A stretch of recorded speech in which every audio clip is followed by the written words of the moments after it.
सरस्वती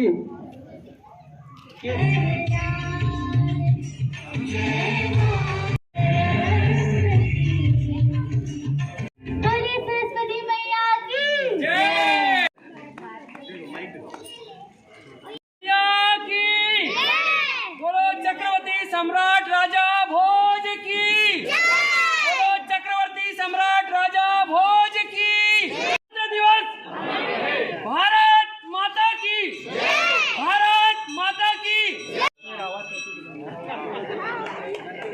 समारोह को आगे बढ़ाते हुए आज के अतिथियों का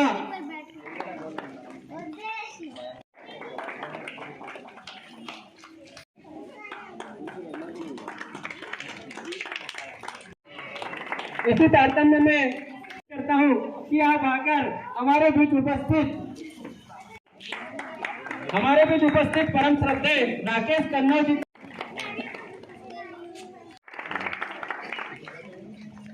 सरस्वती के लिए 2 शब्द।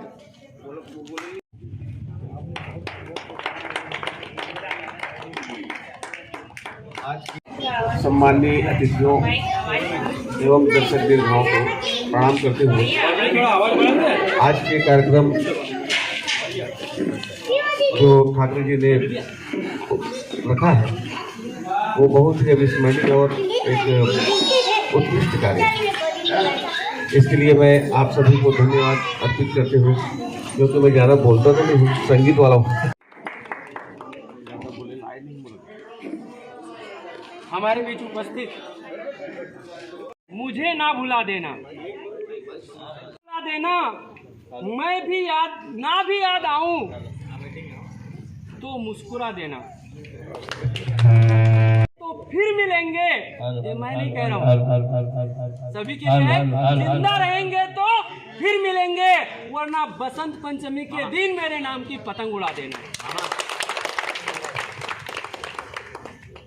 के उपलक्ष्य में हमारे बीच उपस्थित परम श्रद्धेय परम आदरणीय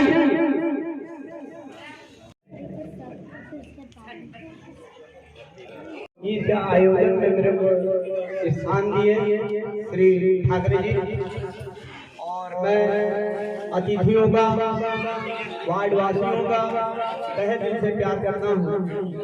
आज इस पर्व पर हमारे जीवन में माँ सरस्वती स्टार्ट शिक्षा से ज्ञान तक ले जाने वाली माँ सरस्वती है, उसके छोड़कर हमारे पास कुछ भी नहीं।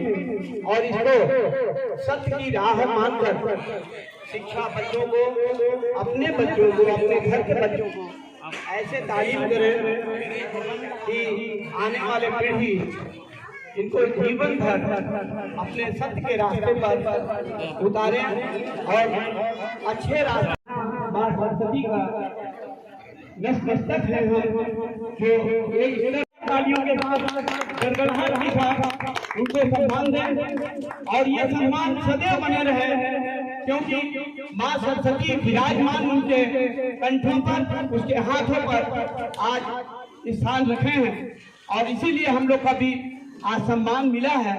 और यहाँ तक हम लोग को पहुँचाने का काम श्री ठाकरे जी के लिए भी मैं सबको तहे दिल से कहता हूँ कि तालियों के साथ सम्मान करें श्री ठाकरे जी के लिए। माँ तारका, तू कागज, तू कलम, तू ही मेरी स्याही है। लिखता हूँ माँ, जब मैं तुझको मिलती वाहवाही है। जो न लिखा किसी ने ऐसा कुछ मुझे है लिखना, जो ना लिखा किसी ने ऐसा कुछ मुझे है लिखना, हर कोई पढ़ना चाहे। सबका आभार व्यक्त करता हूँ। इसी के साथ आज बसंत पंचमी माँ शारदा का जन्मदिन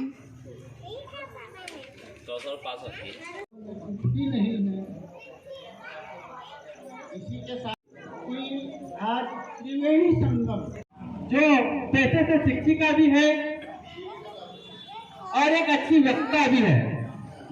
यहाँ जैसे बहुत सारे मेरे सीनियर विशिष्ट अतिथिगण यहाँ उपस्थित है, और उनके समक्ष जो भी मैं कह सकती हूँ, और बसंत पंचमी राजा भोज की जन्म दिवस के उपलक्ष्य में कार्यक्रम रखा गया है और हमारे देश आज हम गणतंत्र दिवस के इस पावन पर्व पर बसंत पंचमी जो माँ शारदा का जन्म दिवस है मनाने के लिए उपस्थित हुए हैं। साथ ही साथ राजा भोज, चक्रवर्ती सम्राट राजा भोज की जन्म दिवस को यहाँ पर मनाने के लिए हम लोग उपस्थित हुए हैं और संपूर्ण ममता नगर ही नहीं बल्कि पूरे राजनांदगांव से यहाँ पर लोग इकट्ठे हुए हैं और आज हम बसंत पंचमी और राजा भोज की जयंती मनाने जा रहे हैं।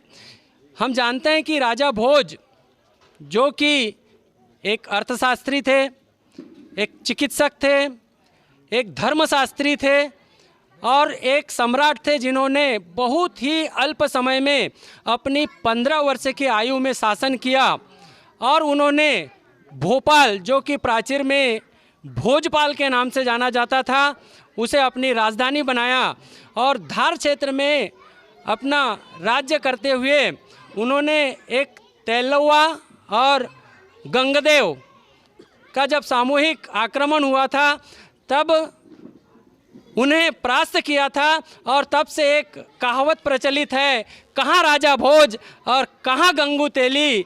ये कहावत उसी को चरितार्थ करती है और हमारे सम्राट राजा भोज की जयंती हम इसलिए मनाने क्योंकि हमारे इतिहासकारों ने और जब से हम देख रहे हैं जितने भी राजा महाराजा हुए उनके पूरे इतिहास को दबा दिया गया और केवल मुग़ल शासक ही हमारे को पढ़ाया गया। आज हम किसी भी बच्चे को पूछते हैं कि राजा भोज क्या है, राजा भोज कौन है या विक्रमादित्य कौन है, तो हमें कोई बच्चा उत्तर नहीं दे पाता। ये हमारे लिए बहुत विडंबना की बात है कि आज इस हिंदुस्तान में हिंदू राजा का महत्व नहीं रहा गया है। उसमें बच्चों का कोई दोष नहीं है, इसमें दोष है तो हमें जो सिखाया गया है और जो घिसी पीटी किताबें हमारे को पढ़ाई जाती है इसका दोष है। क्योंकि शिक्षक भी क्या कर सकते हैं, शिक्षकों को तो चाहिए कि बच्चे हमारे अच्छे परसेंट से पास हो जाए और पास होने के लिए जो किताब में लिखा होता है वही पढ़ा देते हैं। लेकिन जो हमारी प्राचीन संस्कृति है, मैं चाहूँगा और आज का पर्व जो हम यहाँ बसंत पंचमी मनाने के लिए उपस्थित हुए हैं, मेरा मकसद भी यही है कि जो हमारे राजा महाराजा है इनका जो इतिहास है हमें आज नए आधुनिक समय में हमारे इन बच्चों को सिखाया जाए। Thank you. नाम बताएं। मैं डॉक्टर LC ठाकरे, ममता नगर, गुलमोहर कॉलोनी, वार्ड नंबर। हमारे बड़े भाई जो ठाकरे जी हैं उन्होंने एक कार्यक्रम आयोजन किया है राजा भोज, जो कि बहुत ही एक अच्छी पहल है। इसके लिए मैं इनका हृदय से आभार व्यक्त करती हूँ।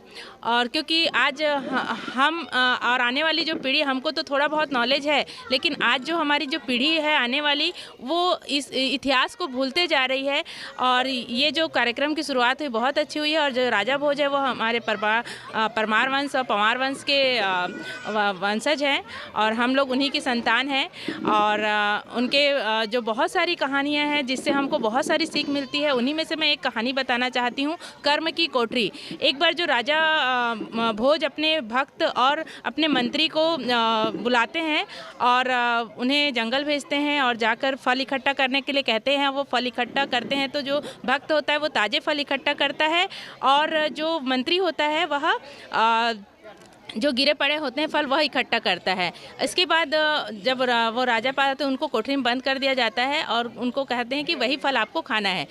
जो मंत्री फल आता है वो सड़ जाते हैं, ख़राब हो जाते हैं, जिसके कारण वह कुछ दिनों तक खाता है और उसके बेहोश हो जाता है। और जो ताज़े फल खाता है भक्त, वो जब मंत्री को होश आता है तो राजा कहते हैं कि देखो तुमने अपने आलस के कारण अपनी इस हालत के जिम्मेदार आप हो। तो इससे ये सीख मिलती है, हम मतलब आने वाली पीढ़ी को भी ये सीख मिलती है कि हमें अच्छे कर्म करना चाहिए और जो अच्छे कर्म करता है उसे सफलता ज़रूर मिलती है। धन्यवाद। मैं श्रीमती कल्पना पटले, शिक्षिका, शासकीयपुर माध्यमिक शाला अंजोरा, और मेरा जो गृह निवास है ममता नगर।